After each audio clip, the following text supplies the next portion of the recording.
أكيد بلش يهتم بأولغا وجاب لها ورد، وهذا الشي ما عجبها ولا عجب فيودور. ماريسا التقت بألتان بالمطحنة وشافته وخبرت يورمالاي بالموضوع. أولغا بتخبر ليديا وداريا عن ندالة تاجر اللحم الحقير أكيم. زليخة بتهرب لعند المحترم أرتيمي. ألتان بيفوز بالمبارزة على يورمالاي، بس بعدين بيعفي عنه. كلاديفيا بعد ما عرفت حقيقة ألتان بتروح وبتسلمه للشرطة.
ليش عم تبكي يا بنتي؟ شوفي الوضع ما عاد ينحمل أبدا، قلبي مجروح كتير. ولا يهمك، تعالي معي، تعالي.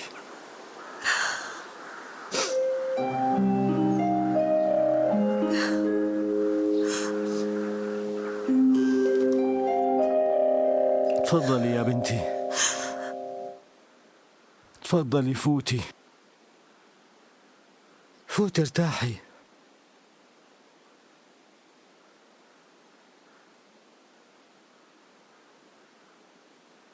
احكي لي شو مشكلتك لساعدك.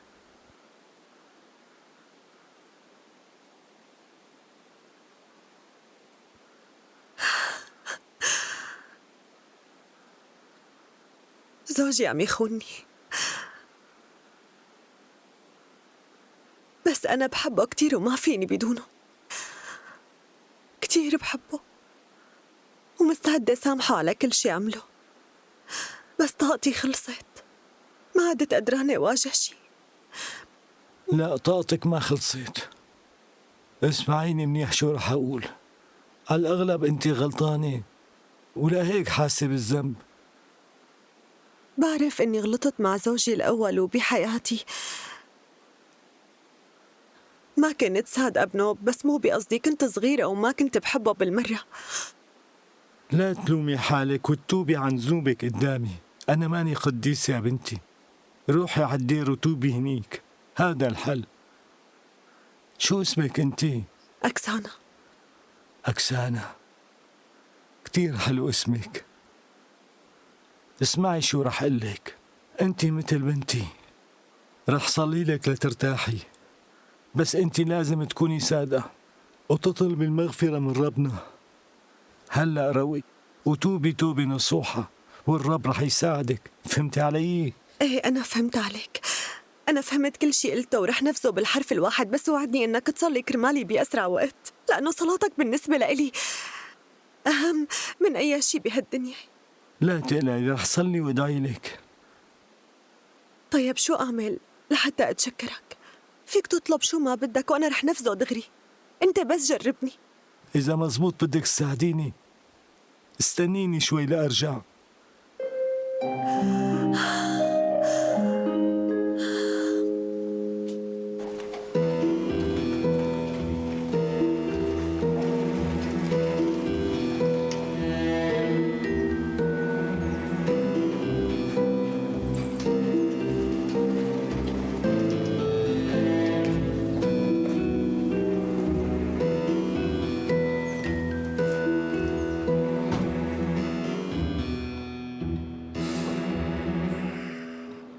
مرحبا بالميد. شو صار بخصوص اتفاقنا؟ قصدك عن المرأة اللي طلبت انه نقتلها؟ نفذت ولا لا؟ حقول لك اللي صار.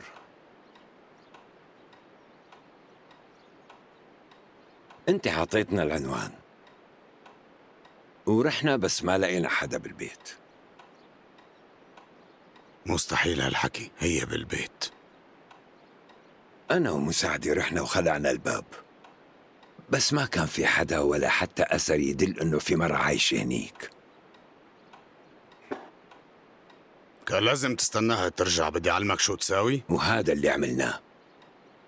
شوف، الزلمة اللي قلت إنه عايش معها إجا لحاله بنص الليل، واستنيناها للصبح وما إجت، ولا هو طلع من البيت مرة تانية. هالواطي الحقير. دور لي عليها منيح ورح أطمرك بالذهب.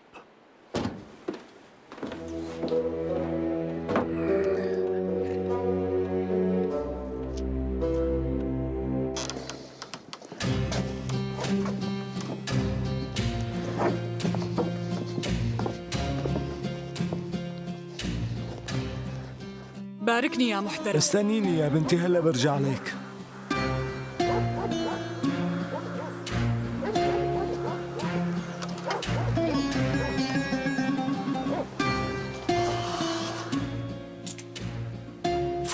فوتي يا بنتي. مرحبا.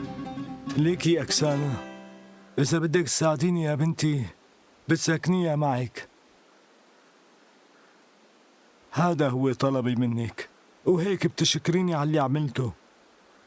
في مجرمين عم يلاحقوها، وعندي هون بالدير ما في أمان بنوب. طبعا أنا موافقة. أبي عنده بيت فاضي بتقعد فيه، بيته واسع وعنده أرض كبيرة وبيفرح بالضيوف، وهو كمان كان زعيم من زمان وكتير عنده نخوة. رح تكوني بحمايته وما حدا بيقدر يوصل لك. شو؟ نمشي؟ شكرا كتير يا بنتي أكسانة، الرب يبارككن.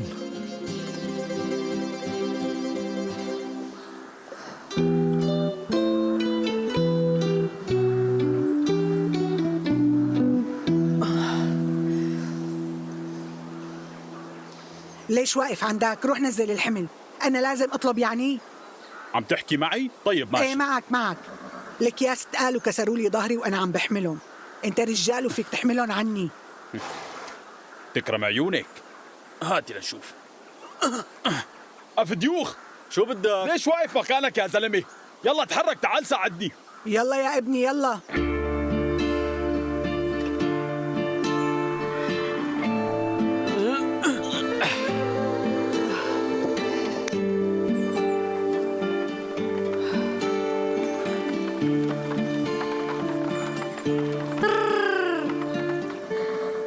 مرحبا خالك لاديفيا. قليلي وينه الشاب يلي بيساعدك؟ انسي لهالشاب، طلع واحد منافق وكذاب وسلمته للشرطة امبارح. طلع مطلوب وعم يدوروا عليه، وأنا ما قدرت أسكت أبداً. كيف يعني منافق؟ هذا الحكي أكيد مو صح. صدقيني هذا اللي صار. حتى اسمه مو ديمتري، اسمه ألتان. هو اعترف لي بلسانه. مستحيل هالشي، ما عم صدق يلي عم بسمعه.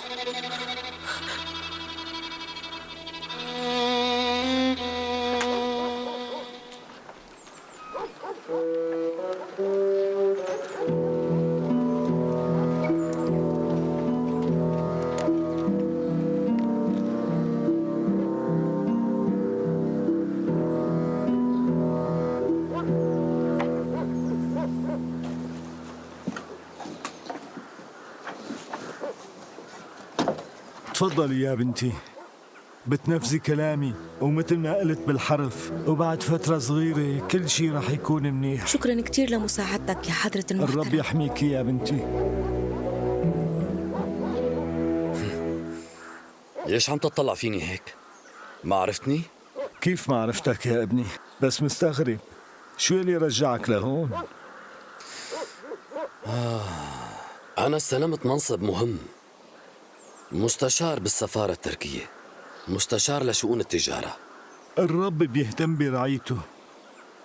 حلو، وأخباري ما عاد تهمك أبداً. أنا أجيت لعندك لأني عم دور على وحدة. وين زليخة؟ شو؟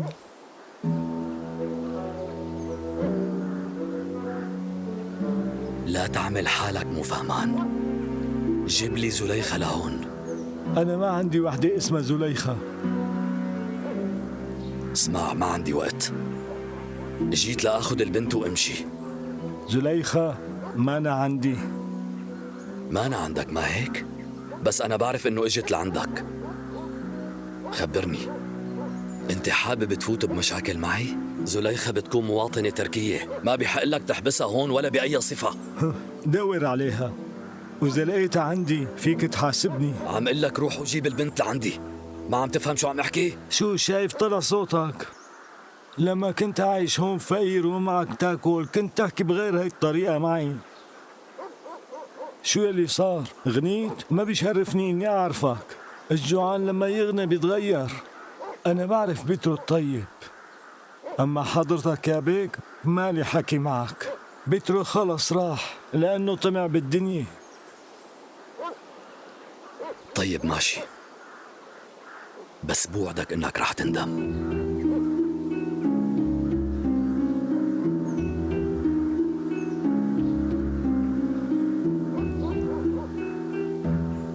لا تخافي أبداً، أنا ما رح أطول بالضيعة كتير. وبتشكرك على استقبالك إلي مع إني رح أكون حمل تقيل. بوعدك بس تتحسن أموري رح أروح على بيت السفير وأطلب العفو. بدك تروحي؟ حابة الأتراك يقطعوكي يا مجنونة؟ أنت شو عرفك إنه الأتراك بدهم يقتلوني؟ عن جد ما عم صدق. ما في مشكلة، ما بيهمني الموضوع. واقف. المحترم طلب مني إنه ساعدك، ولهذا السبب أنا عم ساعدك. إيه صح، أنت اسمك زليخة ما؟ طيب يا زليخة، بهذا الشكل ما فيك تفوتي على الضيعة، مع إنك كتير بتشبهي الروس. بس مو مشكلة، أنا بحلها. يلا امشي.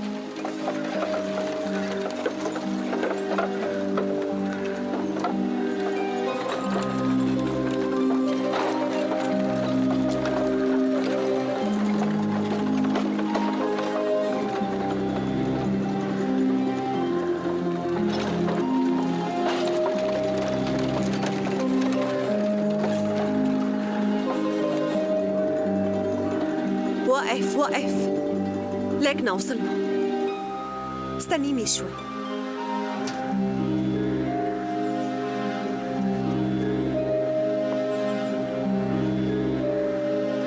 يا حضرة المحترم،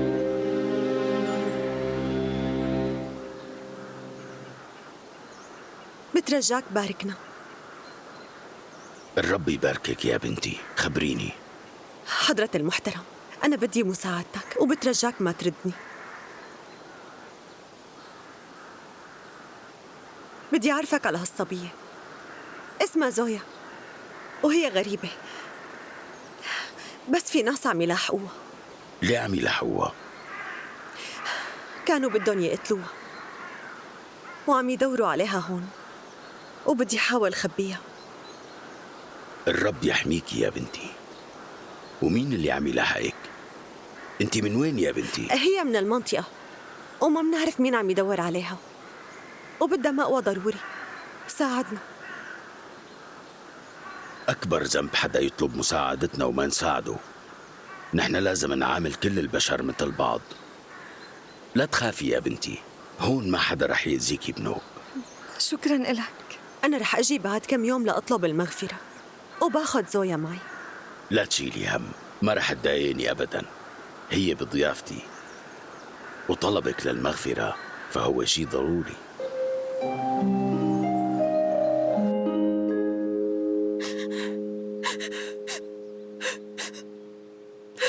خير، شو في؟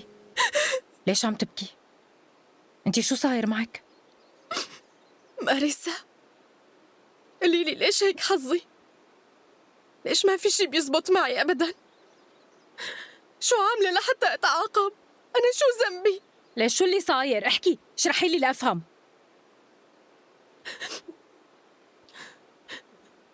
يورملاي رجع امبارح وكانت ايده مجروحة وكلها دم، وين كان ومع مين متخانق ما رضي يحكي لي. ايه هو حارس، وهذا الشيء طبيعي. لا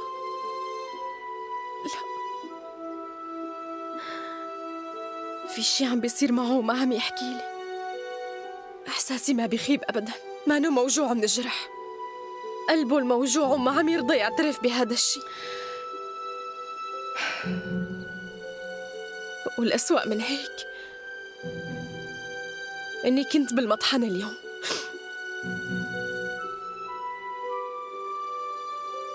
بس ديمتري ما كان هنيك. صاحبة المطحنة سلمته للشرطة وقالت لي لا عاد تفكري فيه لأنه طلع تركي وعم يكذب علينا. ماريسا، أنا شو لازم أعمل؟ اي حاجة تبكي. هلأ بنشوف شو بدنا نعمل. تعي لنروح لعند يورملاي، امشي. يلا يلا يلا.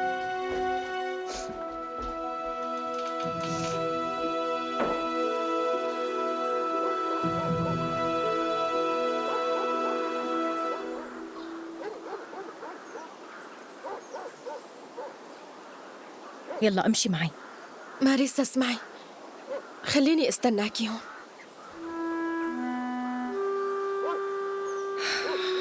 مو مشكلة.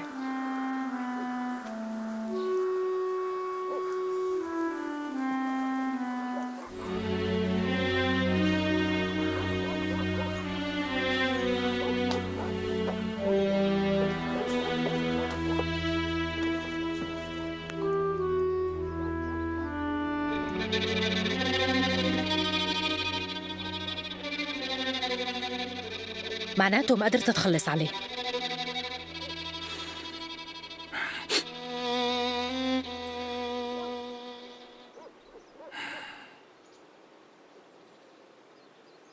هذا الشاب مو طبيعي، ما قدرت أمسكه أبداً.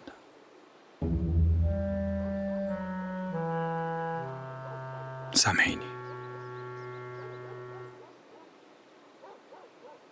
اسمعي يورملاي، هو هلأ مع الشرطة وهن رح يحاكموه وينقلوه على السجن، بس أنا بدي إياه يموت قدام عيوني. إذا ما فيك تعمل هيك بطلب من حدا تاني. شو يلي عم تقولي أنت؟ رح تجننيني.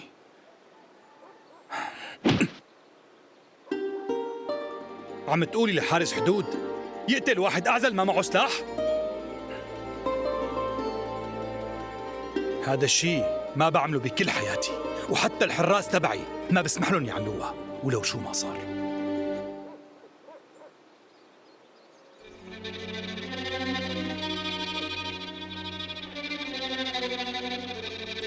هلأ هذا هو حبك إلي يورملاي؟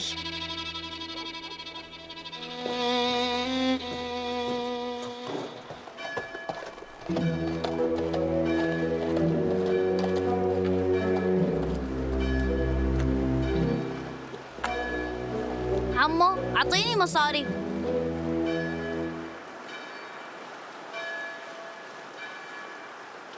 شكراً عمو. هالوش مو غريب علي، كتير بيشبه آلتان. معناتها مو بس نحن عم ندور عليه.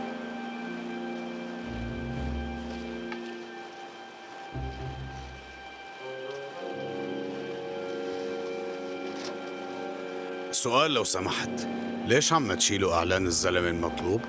لأنه مسكوه صار بالسجن هلأ. وينه هلأ؟ هو حالياً بقسم الشرطة ورح ياخدوه على السجن المركزي بعد محاكمته. شكله بيستاهل. دخلك شو عامل؟ خطف بنت وكان بده يبيعها للأتراك، وهالبنت روسية ولهيك محاكمته سريعة.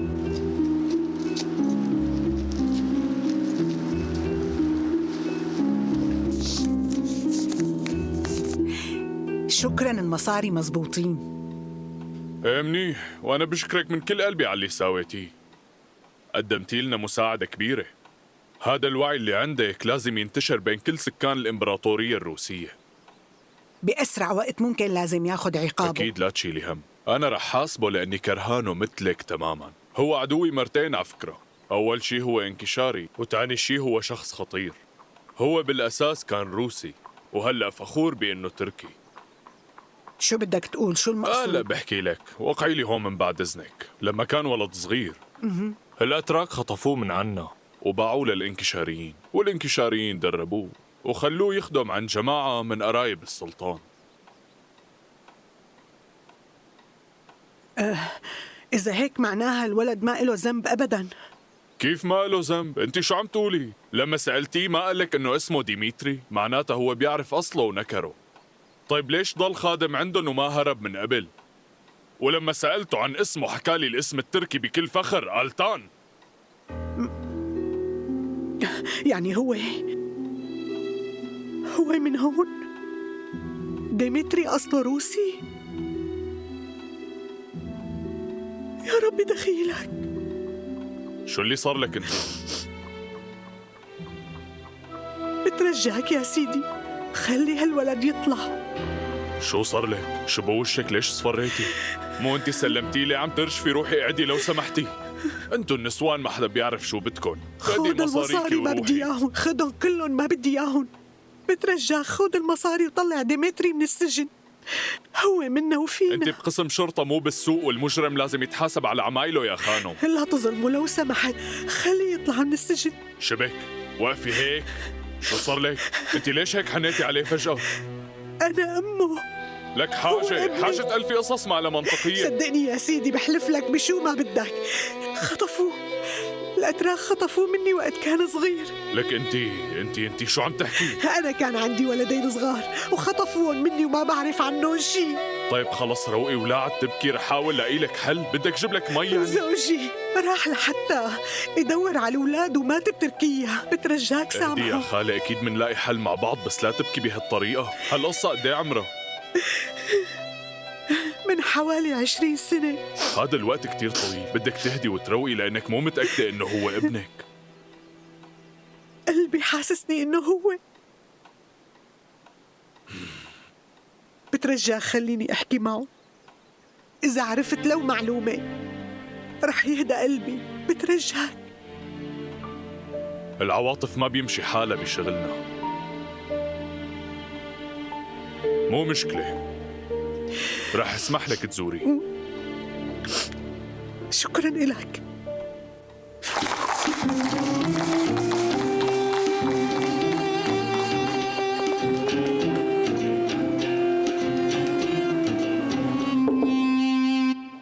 تفضل.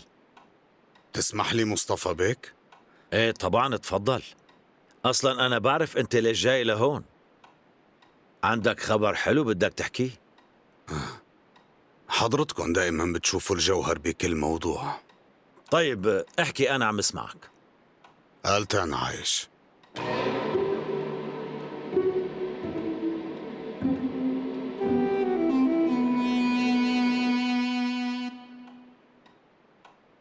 شو هالحكي؟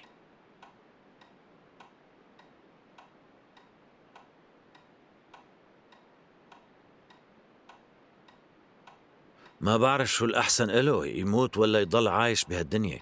مو ناقصه مصايب جديدة فوق مصايبه. وينه؟ مقبوض عليه بالسجن وراح يحاكموه عن قريب. ليه ساجنينه؟ عم يقولوا خاطف بنت روسية وبده يبيعها للأتراك.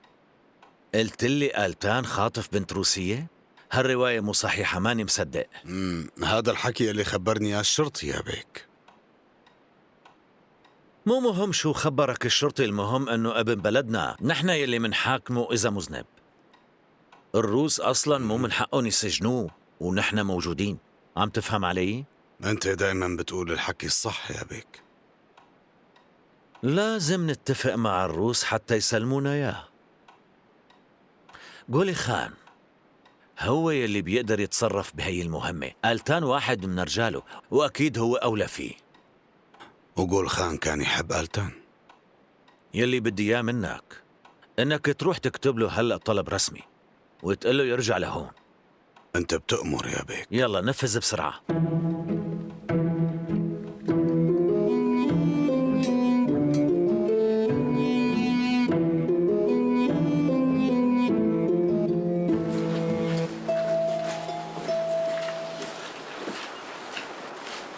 ديمتري أنا غلطت بحقك، ما في شي بيغفر لي.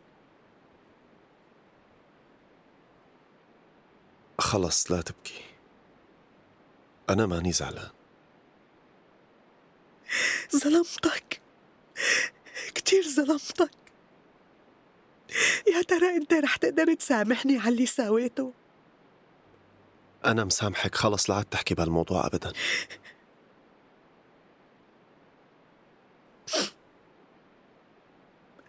معناها أنت ما سامحتني.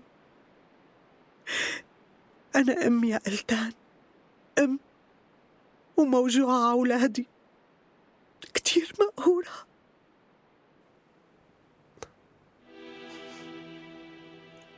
فهمت عليك.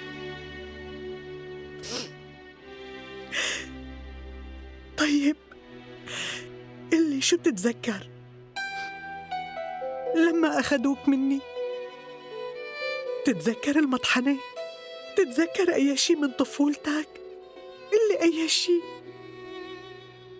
ما بتذكر أي شي، كنت صغير وما بوعى، بس اللي بتذكره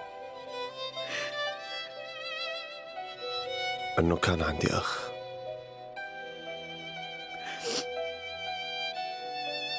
ليش ما كنت أنت وأخوك مع بعض؟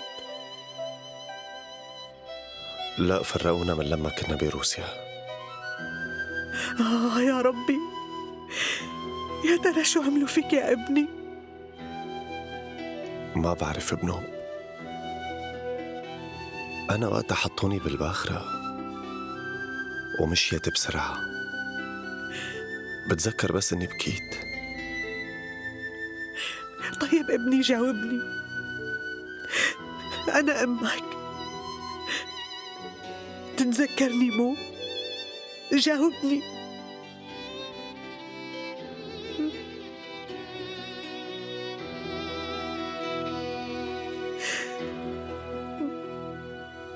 ما بتذكر وشك.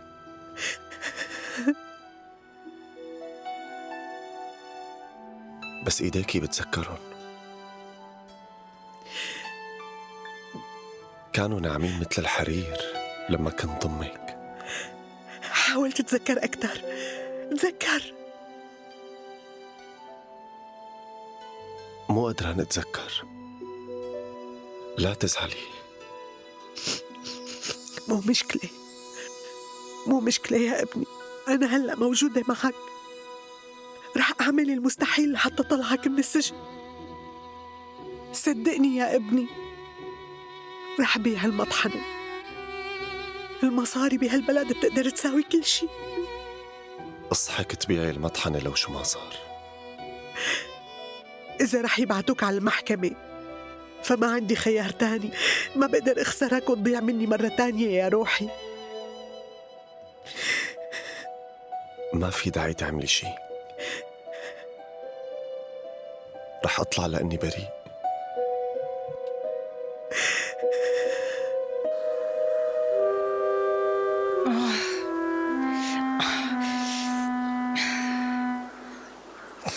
مرحبا. أهلين.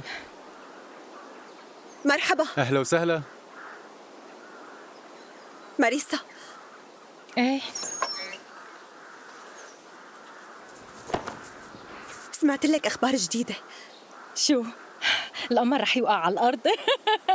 مو وقت مسحك يا حلوة، بدي أشوف شو رح يصير أول ما تسمع يلي رح أقوله هلأ. كثير عادي، احكي يلا. بتعرفي المحترم أرتيمي؟ تذكرتيه ما؟ يلي بيروحوا لعنده الناس ليساعدهم. طلب مني خبي مرة تركية. بتعرفي مين بتكون؟ جربي تحذري. ما بعرف. قلت لك احذري. ما بعرف. ألتان انكشاري وما بيقدر يتزوج، وغيره ما حدا بيهمني. طلب مني خبي مرته لجولي خان، اسمها زليخة. شو عم تقولي؟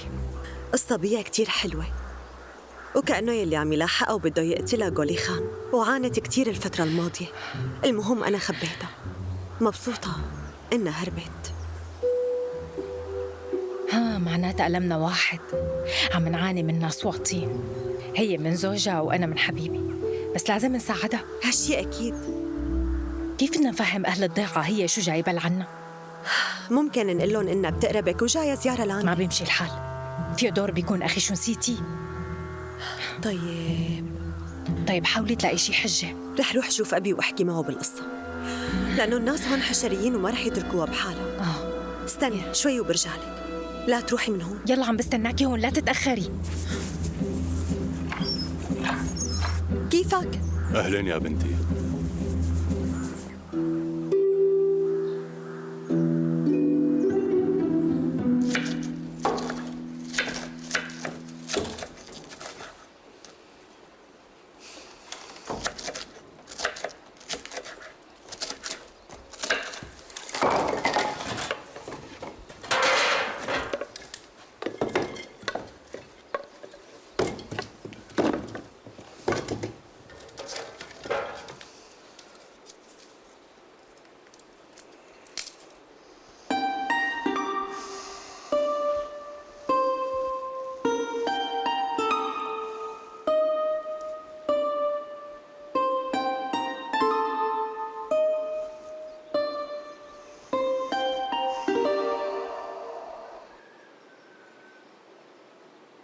مرحبا يورمالاي.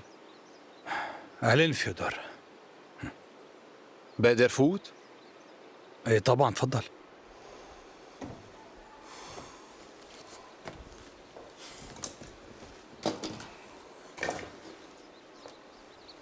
جاي لحتى أخدك يورمالاي.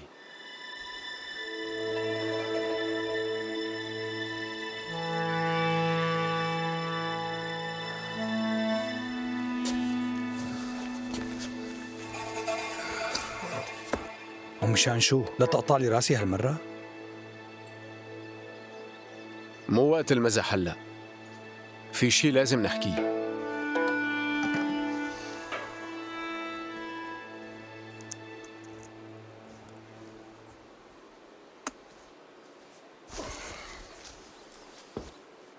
ايه عود بنحكي هون. لا، الرجال كلهم ناطرينك. امشي معي.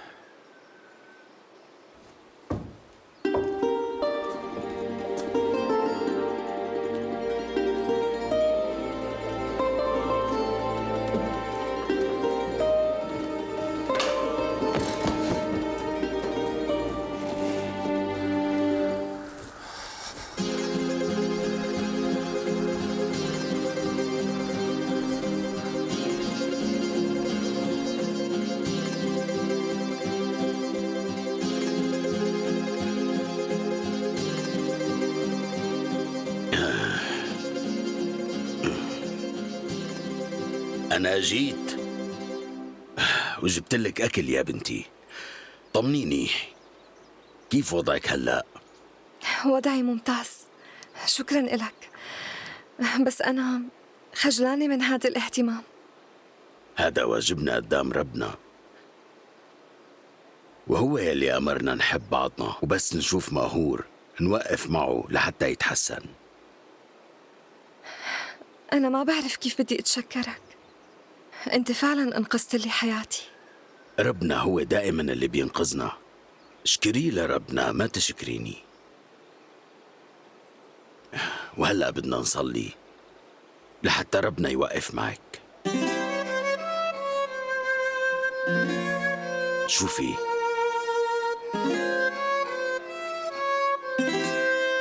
أنا ما قلت لحضرتك، أنا مسلمة. مسلمة؟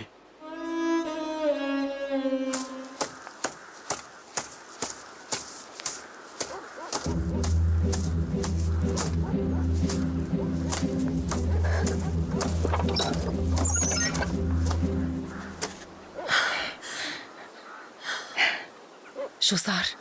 حكيتي مع أبوكي؟ إيه حكيت معه. وافق يساعدنا؟ إيه طبعا، اسمعي شو، قررت تسمي زليخة زويا، بس أنا كتير خايفة نخربط بالاسم. ايه بسيطة منتعود. طيب رح نتعود.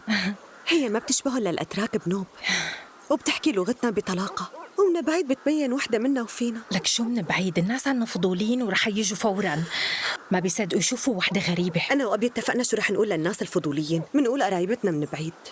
المخلوقة ترملت من فترة كتير صغيرة وجاية تتنفس، يعني لنخفف عنا. شكرا لغافرييل بيروفيتش، منيح انه وافق يساعدنا. انت خبرتيه بكل القصة عن غولخان؟ شو قال لك؟ يعني شو؟ انتي بتعرفي أبي ما بيطيقن للأتراك، وبعدين بتقعد بتسليه بالبيت. أنا بدي روح. لوين؟ بدي روح ورا زليخة. ورا زويا. ورا زويا.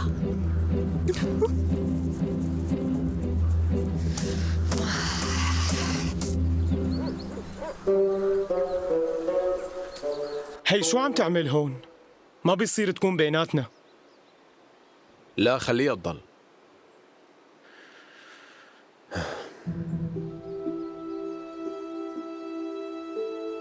بدنا تسامحنا يورملاي، غلطنا معك.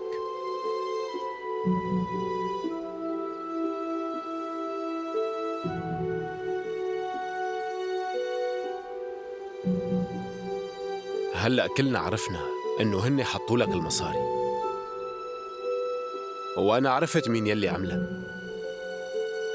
سامحنا يورملاي. المصاري خلونا نشك فيك. ما بنسى أبداً كيف حكمت عليك بالقتل. ما بعرف كيف رفعت سيفي بوشك وكنت رح أقتلك.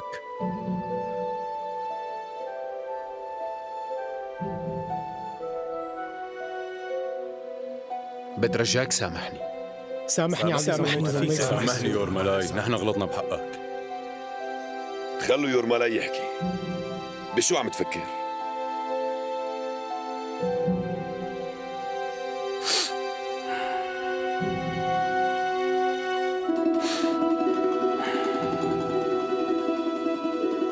خلينا نمشي عنا. وشكرا يا أخواتي، شكرا إنكم ما قتلتوني، وشكرا على اعتذاركم. يورملاي،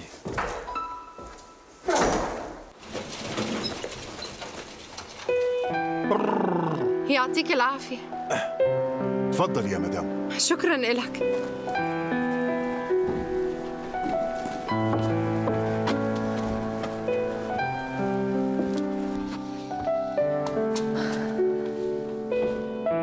مرحبا داريا، لسه عم تستقبلوا ضيوف؟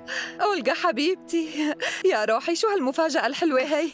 ليديا اتركي كل شي من ايدك وتعي شوفي مين اجا لعنا لهون. عندي أخبار كتير حلوة إلكن، بالأحرى خبرين. أهلا وسهلا فيكي. لوين رايحة؟ بدي شوفك. بدي روح قلن يقيموا السرج عن حصانك ويطعموه شي. خبري حدا من الخدم يقلن. ليديا خليكي لا تروحي، هي الأخبار بتخصك أنتي. شو الشي المهم يلي لازم أعرفه؟ في شي عريس كبير بالعمر؟ شغلة بتخص يورملاي، طلع براءة وكله بفضل شهادتك يا حلوة. بالرقوقة كتير منيح الخبر، حلو. هو شخص كتير طيب وبيستاهل، بس هلأ نحن شو قلنا علاقة بالموضوع؟ هو شخص متزوج. ظاهر انتو ما بتعرفوا شي. أنا ما مرته أبدا. هالحكي مو مهم، هنن عايشين مع بعض. هلك لا، هي كانت بدها توقف الإعدام، بالحقيقة ما تزوجها وهي ما بتحبه. عن جد؟ شو هالحكي؟ كتير حلو، معناها لازم نطمن عليه. طبعا أكيد رح نزوره حبيبتي، بعد كم يوم منروح لعندهم على الضيعة. ليش بعد كم يوم؟ هلأ رح قلن يجهزوا العرباية ونروح لهنيك. مو مصدقة، من زمان ما شفتها فرحانة هيك. هذا الشي طبيعي. شكراً كتير أولغا حبيبتي.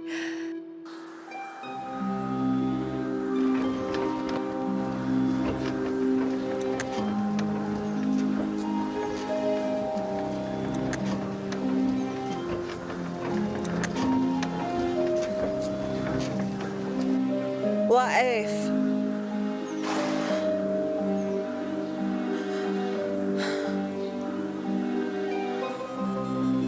استنى.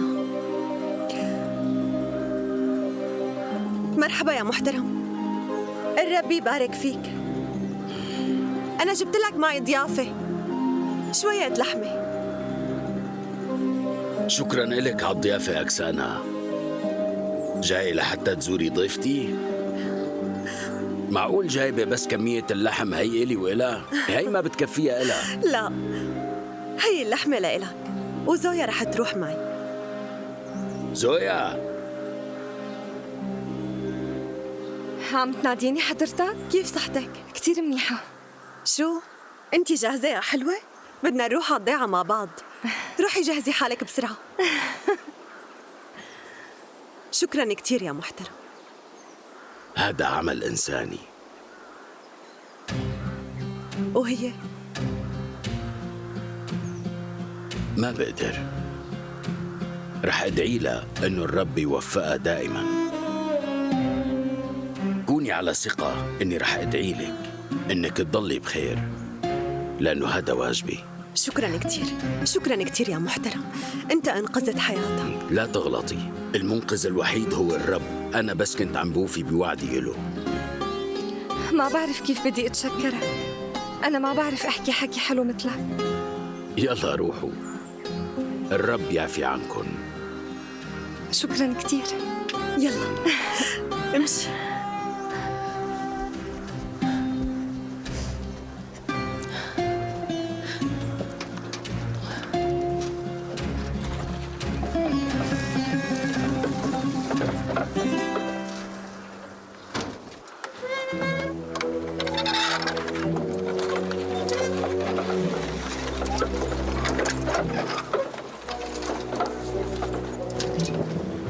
وقف هون. مرحبا يا حلوة.